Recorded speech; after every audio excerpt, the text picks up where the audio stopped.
Hey, welcome to Better Make Music. My name is Marcus Guenther, and this is episode 3 of the Beginner Beatmaker Series. Let's get into it. Okay, so for today, two things.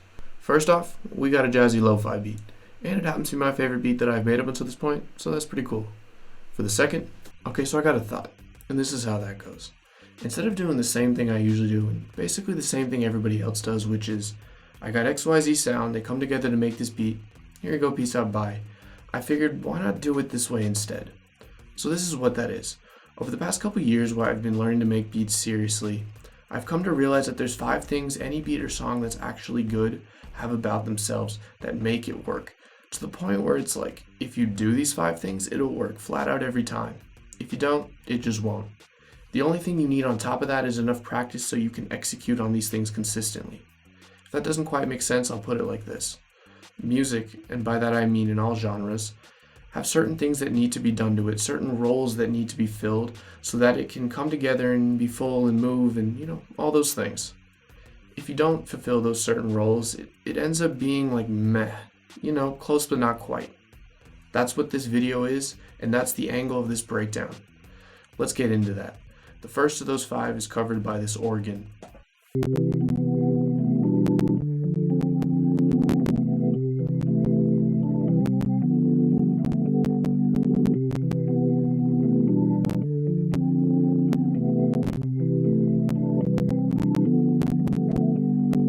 So that's the organ, and as I'm sure you can hear, there's kind of a bit of movement going on there, because it's not only playing chords, it's also playing a melody. And the whole idea with that melody was, give it enough so that it can stand on its own and not be boring, but not so much that it can't take a lead added on top. The reason why it's important to this beat is because it gives it its emotion, and that's not just the sound, it's also the notes that it's playing. As far as the sound goes, to me, it sounds smooth and it sounds calming and it sounds like it's underwater. And I help that effect out by taking an EQ and filtering out some of those high frequencies. As far as the notes go, well, first off, it's playing chords, and chords are going to be inherently emotional because they're chords. As far as the melody goes, all it's doing really is it's taking those chords and connecting them. So if you take a step back, what it's really doing is it's helping to create tension and then release it, which if you take another step back, that's essentially all that music is in a nutshell. Once you can figure out how to do that consistently and reliably as a producer, you can start to call yourself a good producer. So with that, the beat has emotion. Now that brings us to number 2 of 5, which in this case are filled with the drums. And those drums are made up of a kick, a snare brush, and a hi-hat. Let's put those in.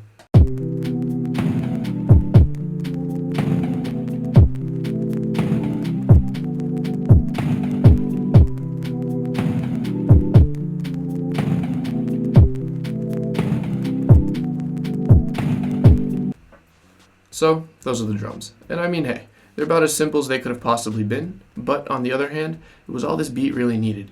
You may have missed the snare brush because it was so quiet. If you missed it, it sounds like this. So now that brings us to the role that these drums fill. The reason they're so important is because they give this beat rhythm. And yeah, it's probably the most obvious one on this list, but I know that you know that rhythm is fundamental to music, so let's have it. So now that brings us to number 3, which in this case is filled by the hi-hats and the bass. Here's the bass.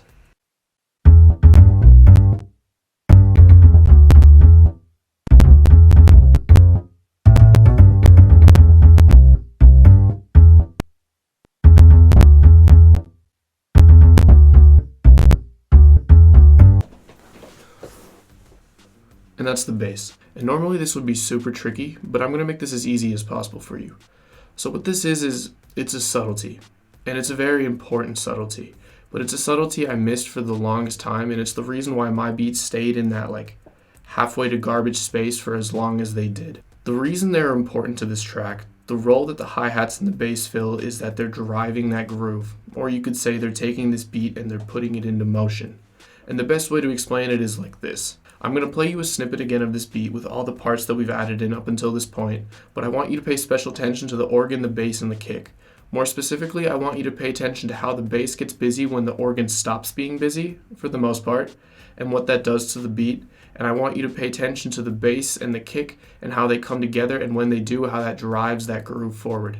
If you've watched through it and you can't say to yourself yes, I see it with that level of clarity, I encourage you to watch it 2 or 3 more times because I cannot overstate how easy this is to miss or misunderstand, and I can't overstate how important this is to your beats and actually making them work well and sound good. So, take a listen.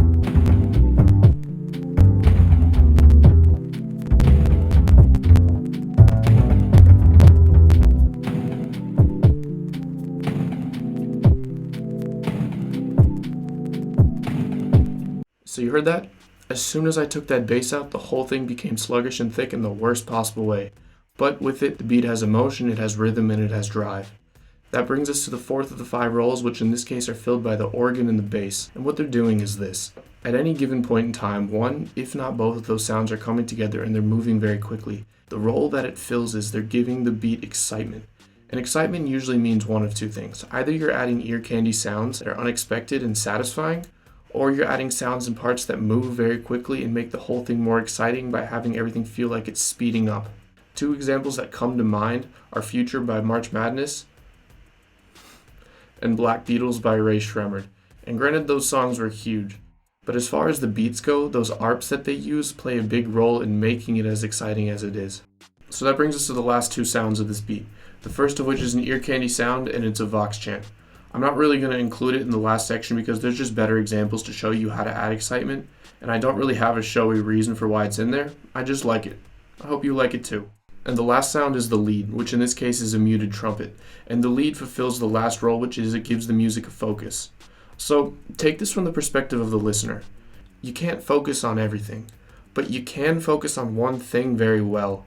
And when you focus on one thing, everything else falls to the background, which leaves you with a really good opportunity. Because at that point, you can take the background and make it match and flow with the lead as it's moving through the song. And I'm not really going to get into it, but I'll leave you with this. If you can do that, if you can learn and figure out how to do that, just watch yourself get better as a producer. Because as it would seem, a lot of rap producers don't know how to do that. They've potentially never even thought about it. But my God, does it make the music so much better. Try it out and see what conclusions you can come to. Wait.